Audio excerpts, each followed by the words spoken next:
السلام علیکم all of you. ہمارا آج کا سبق ہے ناظرہ، صفحہ نمبر 11، حدیث نمبر 3. اعوذ باللہ من الشیطان الرجیم، بسم اللہ الرحمن الرحیم.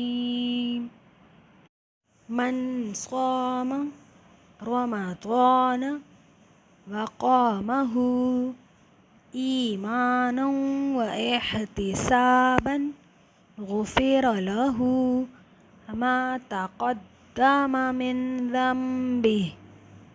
ترجمہ: جس نے ایمان اور اجر کی نیت سے رمضان کے روزے رکھے اور اس کی راتوں میں قیام کیا، اس کے پہلے گناہ معاف کر دیے گئے. تشریح: دین اسلام کے 5 رکن ہیں، جن میں سے ایک اہم رکن روزہ ہے. روزے کی فرضیت کا حکم قرآن مجید میں آیا ہے.